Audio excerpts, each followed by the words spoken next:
지난 3일간 평안하셨습니까? 우리 오늘도 살아계신 하나님 앞에 같이 예배드리겠습니다. 먼저 신앙 고백합니다.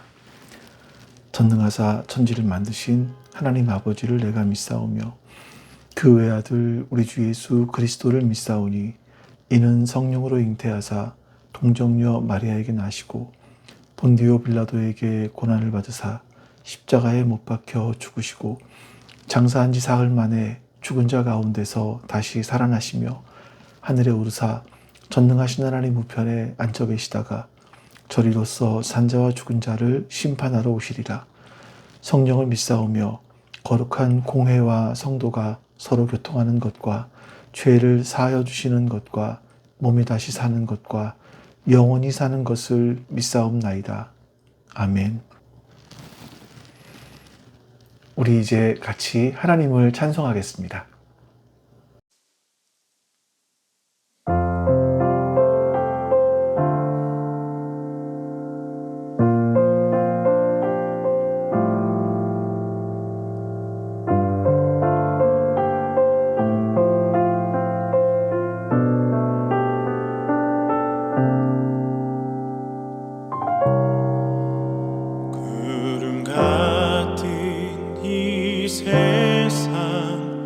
모든 부귀 영화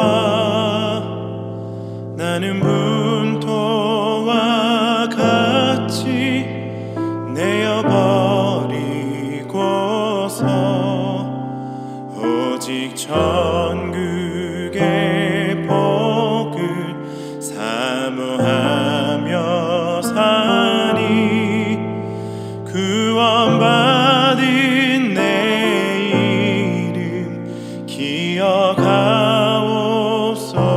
기억하옵소서. 주가 나의 이름 보좌 앞에 놓인 어린 양 생명책에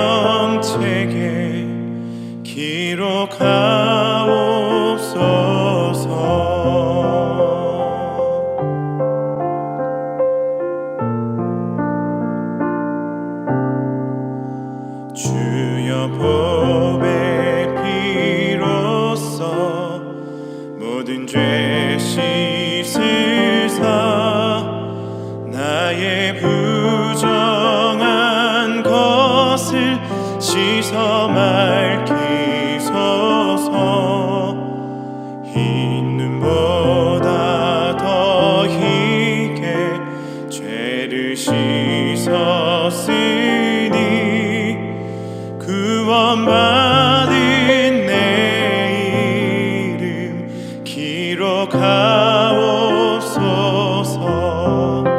죄가 하나도 없고 아무 병도 없는 영화롭고도 밝은 천국 올라가서 주와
수가 없네.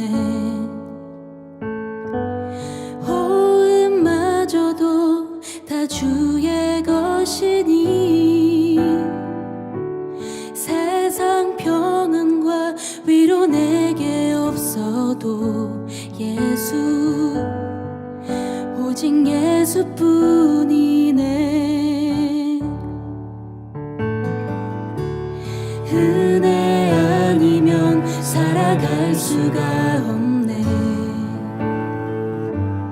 호흡마저도 다 주의 것이니 세상 평안과 위로 내게 없어도 예수, 오직 예수뿐이네. 그 신계획 다 볼 수도 없고 작은 고난에 지쳐도 주께 묶인 나의 모든 삶 버티고 견디게 하시네.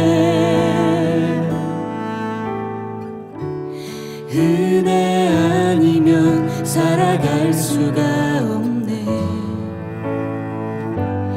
나의 모든 것 다 주께 맡기니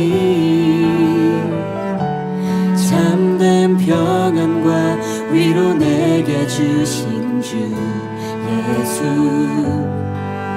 오직 예수뿐이네.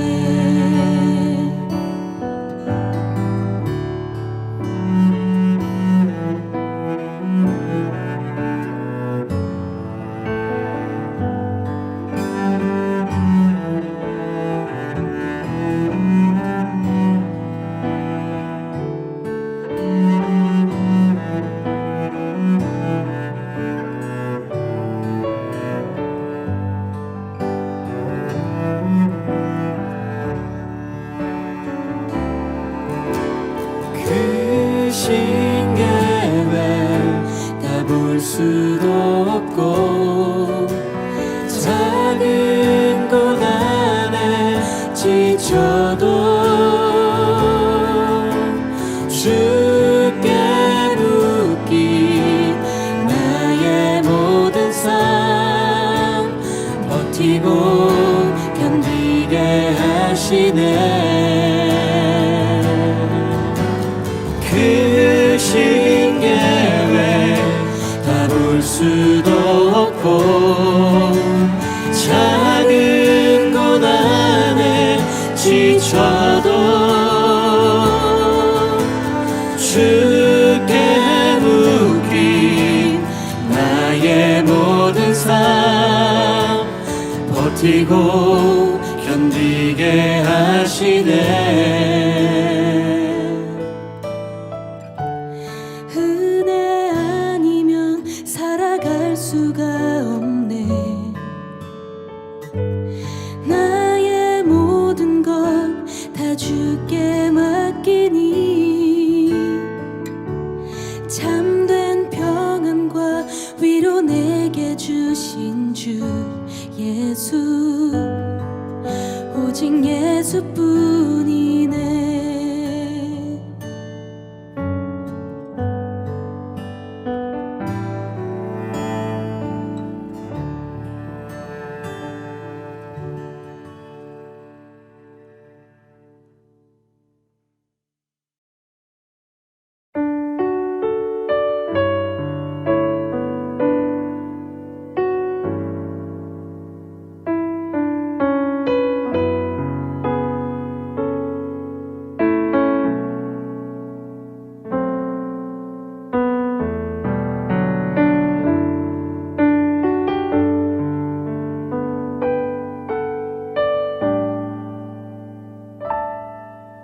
나를 지으신 이가 하나님, 나를 부르신 이가 하나님, 나를 보내신 이도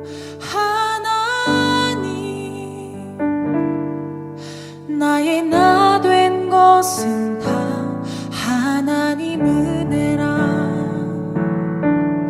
나의 달려갈 길 다 가도록, 나의 마지막 호흡 다 하도록, 나로 그 십자가 품게 하시니, 나의 나 된 것은 다 하나님 은혜라. 한량없는 은혜, 갚을 길 없는 은혜, 내 삶을 에워싸는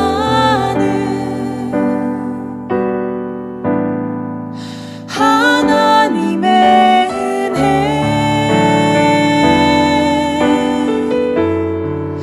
나 주저함 없이 그 땅을 밟음도, 나를 붙드시는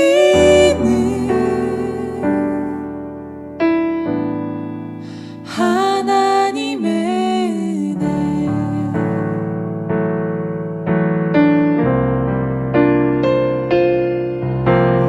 달려갈 길 나가도록, 나의 마지막 호흡 다하도록,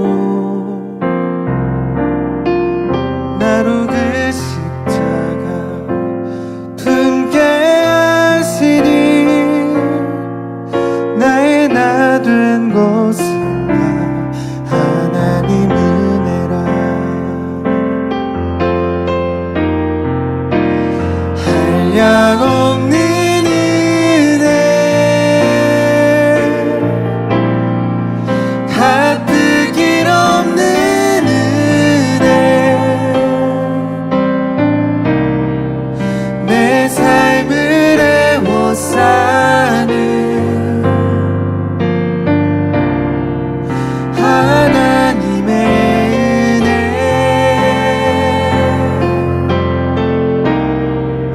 나 주저함 없이 그 땅을 밟음도, 나를 붙드시는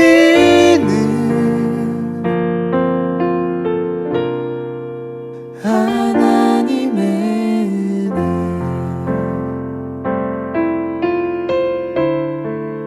나를 붙드시는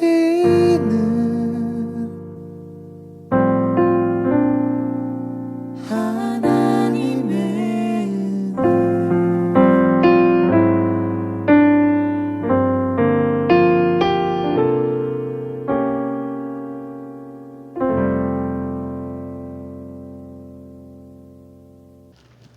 이제 옆에 있는 기도 제목을 참조하시면서 우리 같이 예배를 위해서 기도하겠습니다. 내 사랑이 내 백성을 포기 못하니, 내 모든 것 내어주고 나 그들을 얻으리라. 여호와께 돌아가자. 우린 도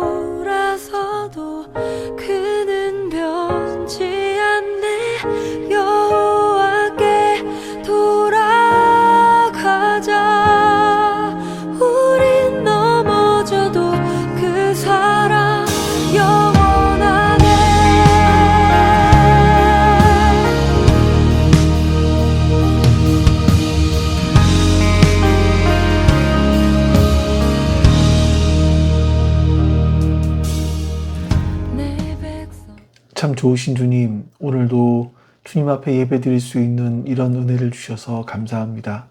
하나님, 우리가 오늘 말씀 가운데 주님을 생각하게 해 주시옵소서. 말씀 가운데 주의 은혜를 기억하게 해 주시옵소서. 말씀 가운데 주의 섭리를 생각하며 우리의 삶을 말씀 안에서 살아갈 수 있도록 주님 역사해 주시옵소서. 다른 어떤 것을 쫓음이 아니라 오직 주님의 말씀을 따라가는 우리가 될 수 있도록 역사해 주시옵소서. 주님, 오늘도 우리의 예배를 기쁘게 받아주시기를 소망하며 감사드리며 우리 주 예수 그리스도의 이름으로 기도하옵나이다. 아멘. 네, 우리 이제 같이 하나님 말씀 보겠습니다. 하나님 말씀은요, 누가복음 14장 25절에서 35절까지입니다. 누가복음 14장 25절에서 35절까지 말씀 제가 봉독합니다. 많은 무리가 예수와 동행하였다. 예수께서 돌아서서 그들에게 말씀하셨다. 누구든지 내게로 오는 사람은 자기 아버지나 어머니나 아내나 자식이나 형제나 자매뿐만 아니라 심지어 자기 목숨까지도 미워하지 않으면 내 제자가 될 수 없다. 누구든지 자기 십자가를 지고 나를 따라오지 않으면 내 제자가 될 수 없다. 너희 가운데서 누가 망대를 세우려고 하면 그것을 완성할 만한 비용이 자기에게 있는지를 먼저 앉아서 셈하여 보아야 하지 않겠느냐. 그렇게 하지 않으면 기초만 놓은 채 완성하지 못하면 보는 사람이 그를 비웃을 것이며 이 사람이 짓기를 시작만 하면 하고 끝내지는 못하였구나 하고 말할 것이다. 또 어떤 임금이 다른 임금과 싸우러 나가려면 2만 명을 거느리고서 자기에게로 쳐들어오는 그를 자기가 10,000명으로 당해낼 수 있을지를 먼저 앉아서 헤아려 보아야 하지 않겠느냐. 당해낼 수 없겠으면 그가 아직 멀리 있을 동안에 사신을 보내서 화친을 청할 것이다. 그러므로 이와 같이 너희 가운데서 누구라도 자기 소유를 다 버리지 않으면 내 제자가 될 수 없다. 소금은 좋은 것이다. 그러나 소금이 짠맛을 잃으면 무엇으로 그것을 짜게 하겠느냐. 그것은 땅에도 거름에도 쓸 데가 없어서 밖에 내버려진다. 들을 귀가 있는 사람은 들어라. 아멘. 예수님께서 한 바리새인의 집에서 식사를 마치셨죠. 그리고 밖에 나와 보니까 오늘 본문 25절에 보면 많은 무리가 예수와 동행하였다. 이렇게 말씀합니다. 여기서 보면 동행하다. 이 단어는요, 단순하게 함께한다라는 의미보다 조금 더 마치 거대한 강물처럼 사람들이 계속해서 모여드는, 합류하는 그런 모습들을 그려줍니다. 그러니까 어마어마한 인파가 예수님을 따라 나선 거죠. 성경은 이런 사람들을 가리켜서 무리라고 이야기하고 있습니다. 그러니까 이 무리의 특징이 뭐냐면 예수님의 가르침보다, 예수님의 인격보다, 예수님이 일으키는 기적, 예수님이 주시는 빵, 어떤 치유의 역사들, 이런 결과물에만 열광하는 사람들을 무리라고 할 수 있을 겁니다. 그럼 여러분, 우리의 모습은 어떨까요? 우리가 주일마다 교회에 나와서 예배를 드리는데 사실 내 삶의 문제를 해결해 달라고 그런 예수님, 능력의, 나의 삶의 문제를 해결해 주시는 능력의 예수님, 내 자녀의 앞길을 열어주시는, 내 사업을 잘 되게 해주시는 그런 복 주시는 예수님, 이렇게 어떤 결과물에만 관심이 있지는 않은가 한번 우리를 돌아봐야 됩니다. 만약 그렇다면 우리는 이 무리에 속한 사람들일 가능성이 큰 거겠죠. 근데 예수님은 그 거대한 무리를 향해서 돌아서서 말씀을 하십니다. 그 말씀은 바로 제자에 관한 것이었습니다.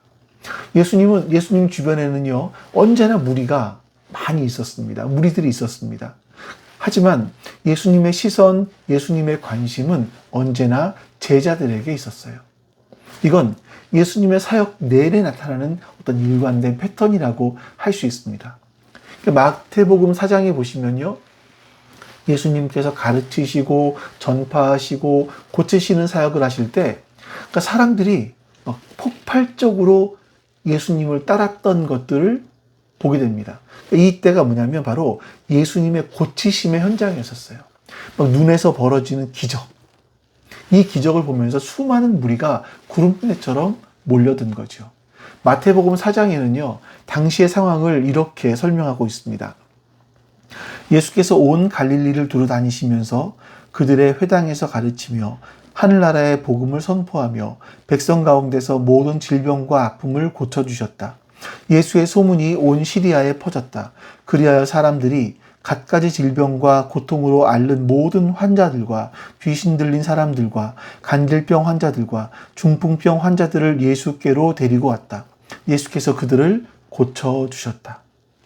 여러분, 아마 보통 사람이라면 어떤 내가 기적을 행하고 사람들이 이렇게 많이 나에게로 몰려들었다, 이런 인기가 있다 한다면 그 인기에 도취될 만도 하겠죠. 근데 예수님은 바로 이 다음 말씀, 마태복음 5장 1절에 이런 행동을 하십니다. 예수께서 무리를 보시고 산에 올라가 앉으시니 제자들이 그에게 나아왔다. 자, 예수님께서 그 엄청난 무리를 보셨어요. 그리고 그들을 피해서 홀로 산으로 올라가서 앉으신 겁니다. 그러니까 당시에 그 랍비들이 앉았다라는 것은 내가 이제 가르칠 거야 라는 어떤 공식적인 가르침을 하겠다라는 시작의 표현이었다고 합니다. 자, 그러자 이 기적이 아니라 말씀을 사모해서 그 산 위에까지 따라온 소수의 사람들이 있었어요. 성경은요, 그 사람들을 가리켜서 제자라고 부릅니다. 바로 그 제자들에게 예수님께서는 우리가 잘 알고 있는 산상수훈의 말씀을 전해주세요. 산상수훈에는 기적의 이야기가 하나도 나오지 않습니다. 오직 말씀만 그 안에 있었죠. 심령이 가난한 사람은 복이 있다. 너희는 세상의 소금과 빛이다. 원수를 사랑해라. 무리는 기적을 원합니다. 그런데 제자들은요, 말씀을 들었습니다. 우리는 하나님 나라의 혜택, 이거를 원했지만 제자들은요, 하나님 나라의 다스림을 받기를 원하는 사람들인 겁니다. 자, 이것은 우리에게 굉장히 중요한 진리를 가르쳐 주죠. 사람을 근본적으로 변화시키는 것은 눈앞에 나타나고 있는 기적, 어떤 감정적인 체험, 이런 것들이 아니라 오직 살아있는 하나님의 말씀이라는 겁니다. 기적은 어떤 사람이 변화되는 동기가 될 수는 있습니다. 와, 하나님은 살아계셨구나, 이런 감탄을 자아낼 수는 있겠죠. 하지만 그 기적이 우리의 삶을 지속적으로 이끌어가지는 못합니다. 이 사실을 가장 잘 보여줬던 사건이 바로 출애굽 사건이라고 할 수 있습니다. 이스라엘 백성들이 하나님께서 이스라엘 백성들을 출애굽시키기 위해서 이집트에 10가지 재앙을 주세요. 그 10가지 재앙 때문에 이집트가, 그 당시 세계 최강이었던 이집트가 무너지죠. 뿐만 아니라 눈앞에 홍해 바다가 있었는데 그 홍해 바다가 갈라지고 이스라엘 백성들이 마른 땅으로 그 홍해 바다를 건넜다라고 말씀합니다. 이 경험을 한 사람들, 이집트에서 10가지 재앙, 또 홍해 바다가 갈라지고 마른 땅을 건넜던 그 역사를 체험한 사람들은 그날의 감격을 잊지 못할 거예요. 뿐만 아니라 자기 자손 대대까지도 이 감격, 이런 일들을 하신 하나님을 잊지 말라고 이야기했을 겁니다. 근데 여러분, 이런 기적의 효과가 얼마나 갈까요? 출애굽기 15장에 보니까 그들이 홍해를 건넌 지 딱 사흘이 됐습니다. 마실 물이 없어서, 사흘이 되자 마실 물이 없어서 모세를 원망하기 시작하는 거예요. 인류 역사상의 전무후무한 기적을 체험한 그 감동이 식어버리는데 딱 사흘밖에 걸리지 않았습니다. 여러분, 이 모습이 혹시 우리의 모습과 비슷하지는 않습니까? 뜨거운 수련회를 할 수도 있고 부흥회를 할 수도 있었어요. 그러면 그때 주님, 내 삶을 드립니다 하면서 눈물 콧물 쏟으면서 고백했던 그 감격이 월요일 아침에 숨막히는 지하철을 안에서, 출근길 지하철 안에서, 수요일 오후에 그 직장 상사의 책망 앞에서, 금요일 저녁에 자녀가 받아왔던 그 성적표를 보면서 무참하게 식어버리는 것을 우리는 많이 경험할 수 있습니다. 그뿐 아닙니다. 출애굽한 지 한 달이 지났습니다. 그들은 이렇게 원망을 해요. 출애굽기 16장입니다. 이스라엘 자손이 그들에게 항의하였다. 차라리 우리가 이집트 땅 거기 고기가마 곁에 앉아 배불리 음식을 먹던 그때에 누가 우리를 주님의 손에 넘겨주어서 죽게 했더라면 더 좋을 뻔했습니다. 그런 당신들은 지금 우리를 이 광야로 끌고 나와서 이 모든 회중을 다 굶어 죽게 하고 있습니다. 야, 여러분, 사람이 이렇게 기억을 왜곡할 수 있을까 하는 생각이 들어요. 그들은요, 노예였었습니다. 고기가마 곁에서 파티를 즐기는 사람들이 아니에요. 그들은 벽돌을 구우며 채찍을 맞던 사람들이라는 겁니다.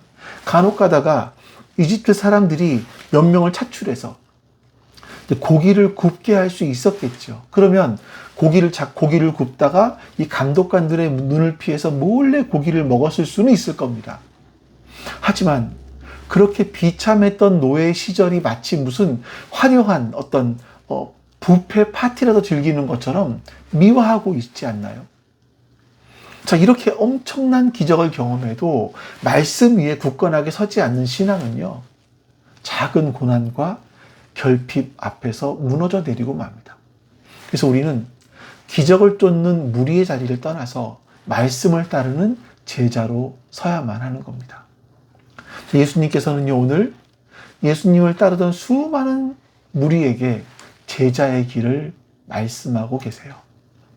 그런데 이 길은 여러분, 비용이 듭니다. 대가를 지불해야 됩니다. 보시면 무리는요, 나의 이익을 얻어내려고 하는 사람이라면 제자는 비용을 지불하는 사람, 대가를 치르는 사람이다 라고 말할 수 있을 거예요.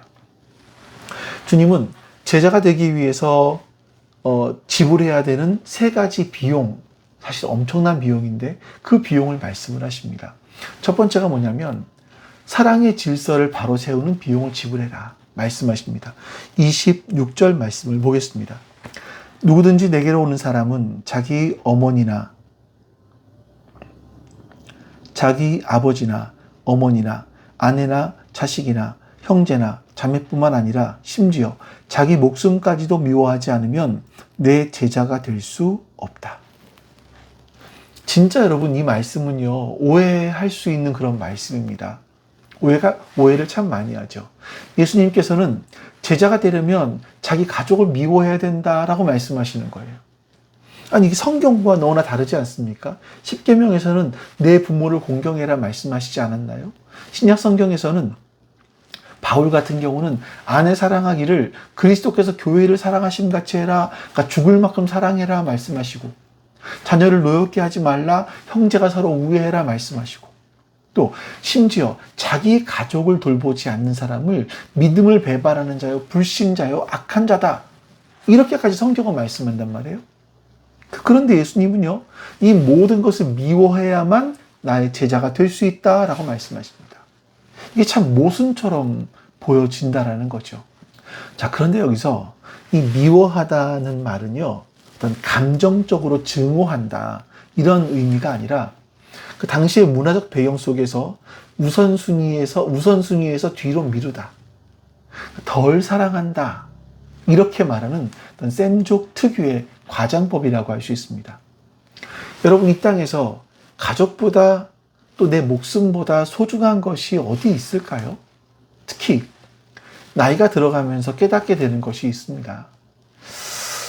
내가 좀 희생을 하더라도 내 자녀, 내 가정을 지켜야 된다, 이런 생각들인 거죠.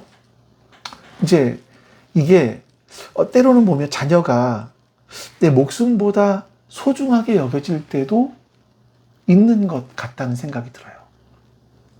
근데 주님은 미워하라, 다시 말하면 사랑의 우선순위를 올바로 세워야 된다라고 말씀하시는 거예요. 주님은요, 다시 말하면 사랑에도 질서가 있다. 예수 그리스도가 모든 사랑의 최정점에 있어야 된다라고 말씀하십니다. 자, 이게 왜 중요하냐면 이 순서가 뒤바뀌면요, 당장은 가정을 지키는 것 같아 보입니다만 결국은 다 있습니다. 사실은요, 주님을 잃게 되면 다 잃게 되는 결과를 낳을 수가 있습니다. 자녀의 명문대 입학을 주일 성수보다 더 중요하게 생각을 할 때, 가족의 안락한 노후가 주님의 부르심보다 더 우선이 될 때, 우리는 주님을 잃게 되고, 그리고 가정의 참된 평안도 잃게 됩니다. 다른 모든 사랑, 즉 가족 사랑이나 이웃 사랑이나 자기 사랑, 이 모든 것이 모두 이 주님의 사랑이라는 절대적인 기준 아래에 있을 때만 비로소 제자리를 찾게 되는 겁니다. 주님을 진심으로 사랑하는 사람이 어떻게 가족을 함부로 대하겠습니까? 오히려 주님 때문에 가족을 더 깊이 사랑하게 될 수 있을 겁니다. 제자는요, 바로 이 사랑의 질서라는 비용을 기꺼이 지불하는 사람인 겁니다. 자, 두 번째, 옛 자아를 십자가에 못 박는 비용을 지불해야 돼요. 우리 27절 말씀을 보겠습니다. 누구든지 자기 십자가를 지고 나를 따라오지 않으면 내 제자가 될 수 없다. 자, 여기 자기 십자가라고 하는 말처럼요, 그리스도인들에게 익숙하면서 또 오해가 많은 말씀도 없습니다. 사람들이 정말 나를 힘들게 하는 대상을 가리켜서, 또 환경을 가리켜서 저게 내 십자가야 라고 말하기도 한다는 거예요. 이런 거죠. 저 인간이 내 십자가야, 내 십자가. 아마 여러분의 머릿속에 누군가 떠오르실 수 있을지 모르겠습니다. 믿지 않는 배우자, 속 썩이는 자녀, 또는 직장에서 정말 꼴 보기 싫은 상사, 이런 사람들이나 상황들을 보면서 우리는 저게 내 십자가다라고 생각을 합니다. 하지만 여러분, 그건 우리가 져야 될 십자가가 아닙니다. 그들은요, 오히려 우리가 사랑하고 섬겨야 되는 대상일 수 있습니다. 또는요, 우리가 인내하면서 감당해야 될 어떤 삶의 과제일 수도 있습니다. 십자가가 뭔가요? 십자가는요, 로마 제국이 사용하던 가장 끔찍하고 잔인한 또 수치스러운 사형의 도구였습니다. 그건 반역자, 흉악범을 아주 공개적으로 처형하는 거예요. 그러면서 로마의 권위에 도전하는 사람은 이렇게 최후를 맞이한다. 어떤 공포심을 심어주는 공포 정치를 하기 위한 거였죠. 그러니까 그 당시에 십자가를 진다라는 것은 사형 선고를 받은 죄수가 자신의 사형 도구를 짊어지고 골고다 언덕을 올라가는 그런 모습을 의미하고 있는 겁니다. 그러니까 십자가를 진다라는 건 곧 죽음인 거예요. 우리가 십자가를 진다라고 했을 때 그것은요, 바로 우리 옛 자아에 대한 죽음입니다. 하나님 없이 내 마음대로 살고 싶어하는 그 나의 세속적인 가치관, 나의 이기심, 나의 야망, 나의 허황된 욕심, 나의 교만, 이런 것들을 십자가에 못 박아 죽이라는 거죠. 겟세마네 동산에서 예수님께서는 아버지여 할 수만 있거든 이 잔을 내게서 옮기시옵소서라고 간절하게 기도하십니다. 근데 그 기도의 결과가 뭡니까? 내 뜻이 이루어지는 건가요? 예수님은 그러나 나의 원대로 마시옵고 아버지의 원대로 하옵소서라고 기도하십니다. 그러니까 기도하시면서 결국 내 뜻을 하나님의 뜻에 굴복시키는 겁니다. 이것이 바로 십자가를 지는 거죠.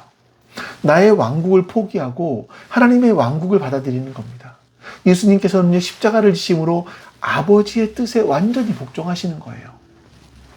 우리 역시 그 주님을 따르는 제자이기 때문에 매일의 삶에서 나의 뜻을 십자가에 못 박고 주님의 뜻을 따르는 삶을 살아야만 하는 겁니다.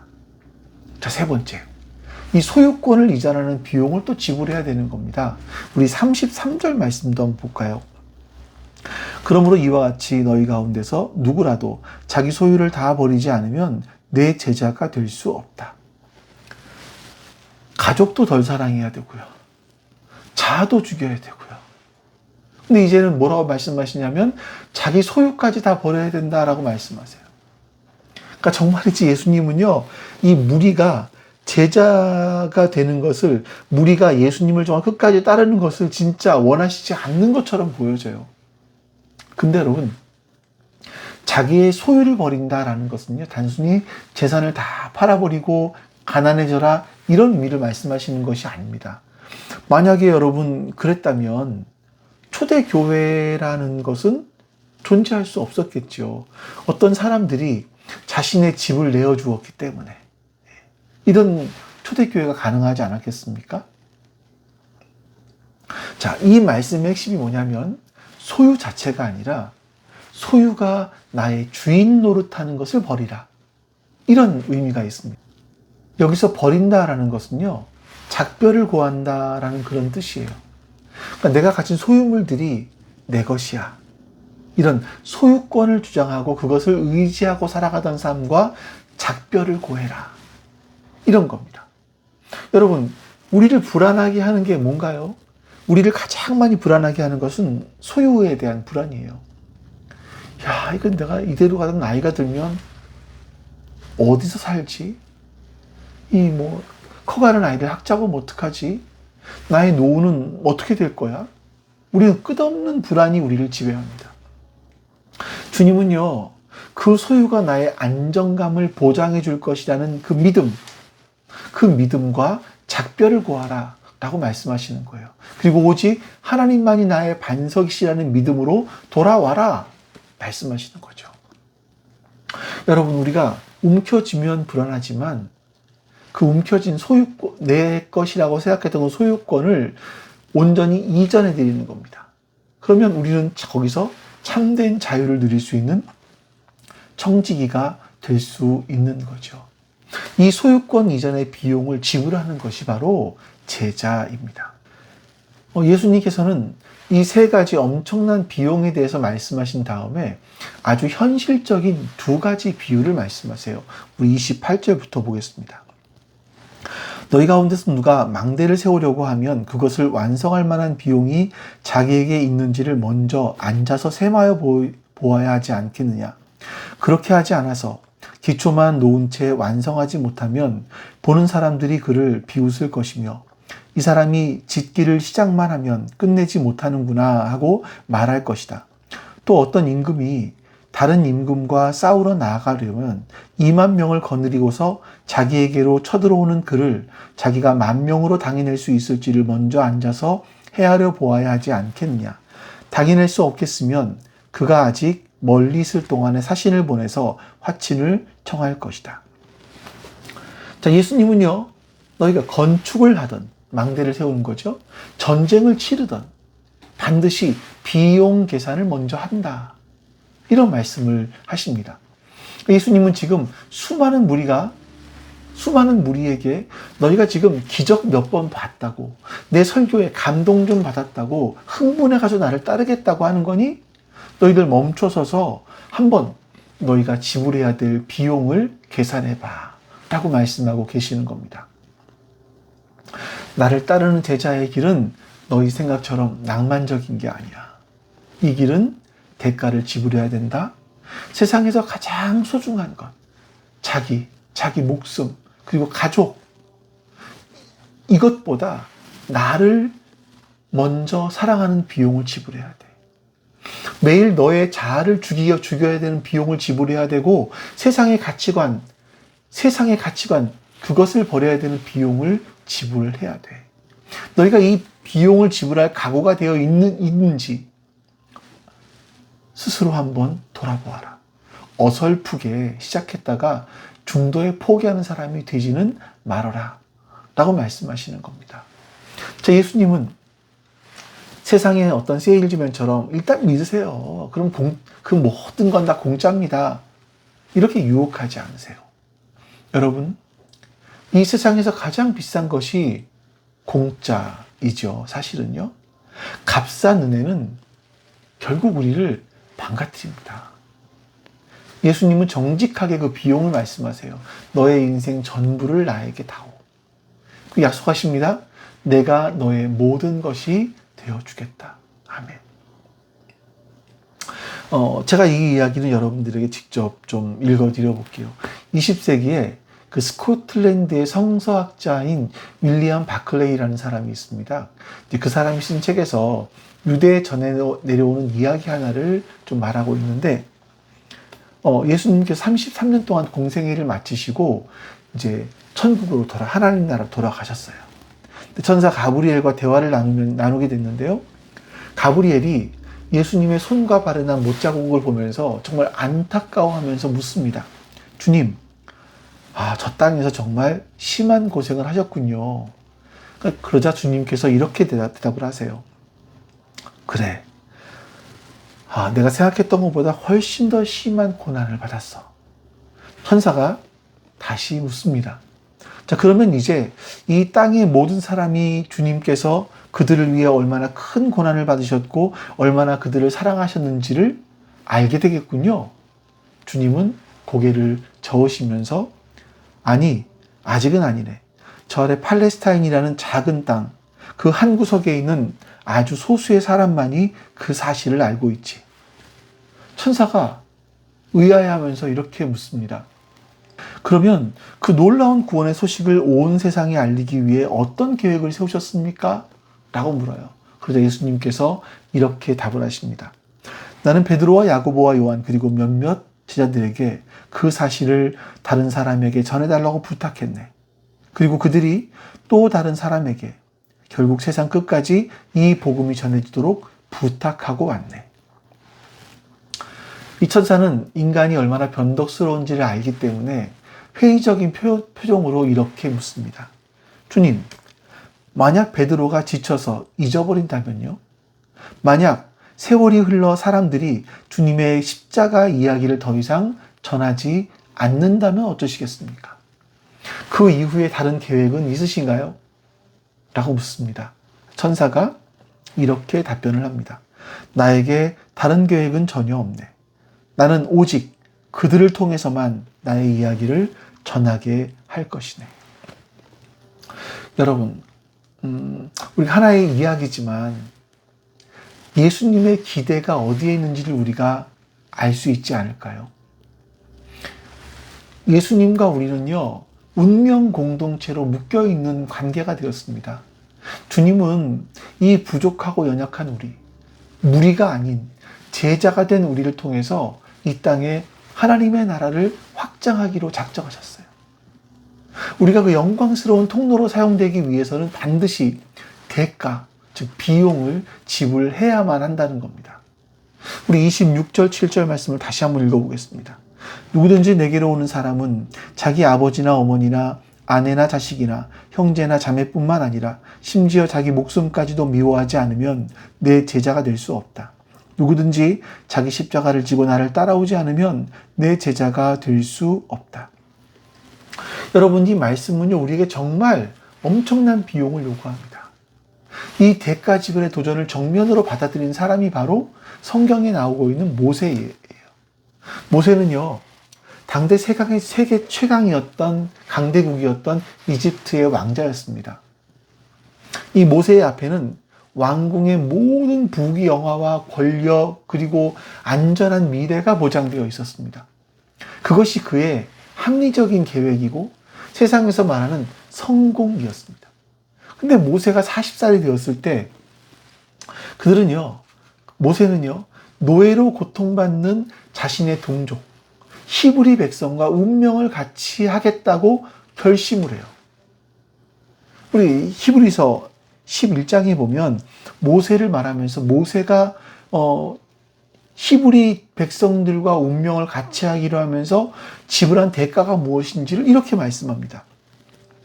믿음으로 모세는 어른이 되었을 때에 바로 왕의 공주의 아들이라 불리기를 거절하였습니다. 오히려 그는 잠시 죄의 향락을 누리는 것보다 하나님의 백성과 함께 학대받는 길을 택하였습니다. 모세는 그리스도를 위하여 받는 모욕을 이집트의 재물보다 더 값진 것으로 여겼습니다. 그는 장차 받을 상을 내다보고 있었던 것입니다. 여러분, 모세의 선택은요, 오늘 본문에서 예수님께서 제자들에게 요구하신 3가지 조건을 다 성취하는 부분이었습니다. 첫 번째, 바로 왕의 공주의 아들이라 불리기를 거절했습니다. 이건 자신을 길러준 어머니이기도 하지만 자기의 신분을 보장해주는 이 가족 간의 관계를 끊어내겠다라는 결단인 거예요. 하나님의 부르심 앞에서 왕궁의 가족을 뒤로 한 거죠. 자, 두 번째가 뭐냐면 잠시 죄의 향락을 누리는 것 대신에 하나님 백성들과 함께 학대받는 길을 택했다라고 말합니다. 이건 자기가 져야 될 십자가라고 생각한 거예요. 편안한 자아를 죽이고 고난의 길을 택한 겁니다. 세 번째, 모세는요, 이집트의 재물, 즉 세상의 모든 소유보다 그리스도를 위하여 수모를 당하는 것을 더 큰 재물로 생각을 했다. 이렇게 말씀해요. 여러분, 모세는 하나님 나라의 관점으로 비용을 다시 계산했습니다. 세상의 보화는 버려야 할 것이고 주님을 위해서 당하는 수모는 영원한 가치다. 이것을 깨달은 거죠. 만약 여러분 그때 모세가 이 부르심을 거절하고 자신의 합리적인 계획을 따랐다면 아마도 이집트의 왕자가 될 수 있었을지도 모르겠어요. 그러면 편안하고 안락한 노후를 보낼 수 있었겠죠. 하지만 그냥 역사에서 그냥 한 왕 정도, 어쩌면 잘 알려지지도 않았던 그 수많은 왕족들 중에 하나로 사라졌을 겁니다. 근데 모세는요, 이 세상의 것들, 이집트의 것들을 버리는 대가를 지불합니다. 자신의 모든 기득권을 포기하고 광야로 나아가서 자기 십자가를 짊어져요. 그 순종의 결과가 뭡니까? 그는 세상 나라인 이집트의 왕자가 아니라 하나님의 백성을 인도하는 이스라엘의 지도자가 되었습니다. 하나님의 율법을 받은 사람이 되었고요. 구속사에서 가장 중요한 인물 하나로 사람들에게 영원히 기억되게 되었습니다. 그는 이 땅의 왕국이 아니라 영원한 하나님의 나라의 핵심 인물이 된 겁니다. 자기 십자가를 지고 대가를 지불하는 건 여러분 결코 쉽지 않습니다. 그러나 그 대가 지불을 기꺼이 감당할수록 우리는요, 주님 안에서 함께 지어져가는 그리스도인이 될 수 있습니다. 또한 그런 우리가 될수록 우리 교회는요, 건강한 교회, 그리고 주님의 통로가 되는 교회가 될 수 있을 것입니다. 지금 우리 삶의 자리에서 주님께서 각자에게 지라고 말씀하시는 그 십자가, 여러분 이 십자가를 기꺼이 지실 수 있기를 바랍니다. 그것이 바로 지금은 우리에게 눈물을 흘리게 할지 모르지만 주님께서는 반드시 기쁨으로 단을 거두게 하여 주실 것입니다. 그런 우리를 통해서 우리 가정이 세워지고 한국교회가 깨끗해질 것이고 우리 사회가 달라지게 되지 않겠습니까? 여러분, 이제 하나님께서 오늘 우리에게 주신 말씀, 그 말씀을 가지고 우리 같이 기도하겠습니다. 우리 같이 기도합니다.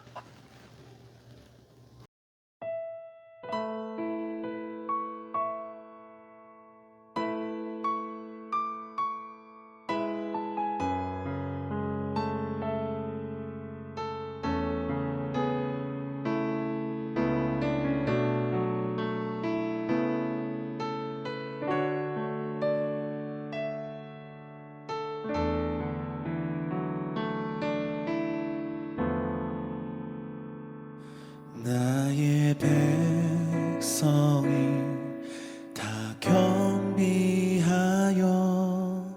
내게 기도하며 나의 얼굴을 구하여서 그 악한 길 떠나며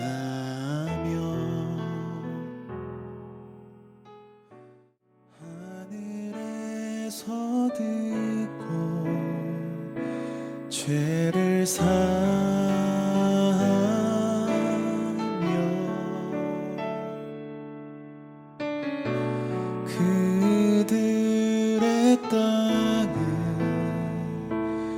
고치리라.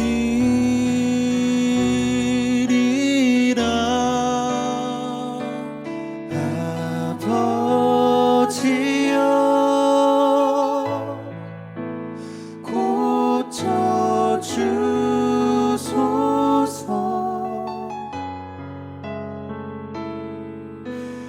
이 나라 주의 것 되게 하소서.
주 하나님 간절히 기도하오니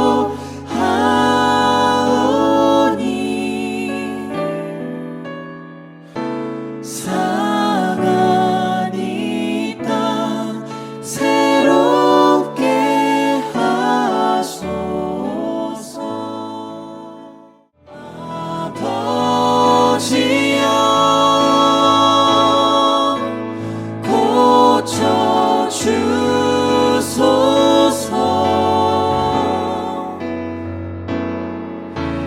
이 나라 주의 것 되게 하소서.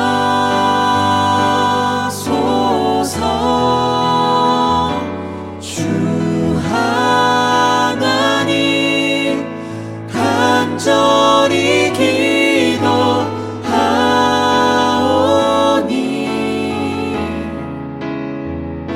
상한 이 땅 새롭게 하소서.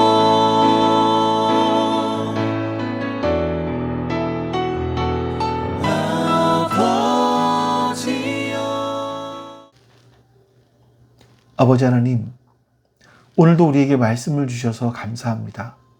우리가 어떠한 삶을 살아야 하는지 말씀을 통해서 보여주셔서 감사합니다. 우리는 하나님 나라 백성으로서 주님의 제자로서 대가를 지불하기보다, 비용을 지불하기보다 우리는 하나님 나라 백성으로서 얻는 이득을 취하기 원하는 모습이 있지 않은가 돌아보게 해주시옵소서. 그것이 하나님 나라 백성답지 않은 삶이라는 것을 깨닫게 해주시고, 하나님의 제자의 삶이 아니라는 것을 깨닫게 해주시고, 우리가 말씀을 따라서 비용을 지불하며 대가를 치르며 주님을 따라갈 수 있도록 도와주시옵소서. 하나님, 그래서 우리 그 비용 지불함을 통해서 우리의 삶이, 교회가, 가정이, 사회가 아름답고 깨끗하여지게 도와주시옵소서. 감사드리며 우리 주 예수 그리스도의 이름으로 기도하옵나이다. 아멘. 하늘에 계신 우리 아버지여, 이름이 거룩히 여김을 받으시오며 나라가 임하시오며 뜻이 하늘에서 이루어진 것 같이 땅에서도 이루어지이다. 오늘날 우리에게 일용할 양식을 주시옵고, 우리가 우리에게 죄 지은 자를 사하여 준 것 같이 우리 죄를 사하여 주시옵고, 우리를 시험에 들게 하지 마시옵고 다만 악에서 구하시옵소서. 나라와 권세와 영광이 아버지께 영원히 있사옵나이다. 아멘.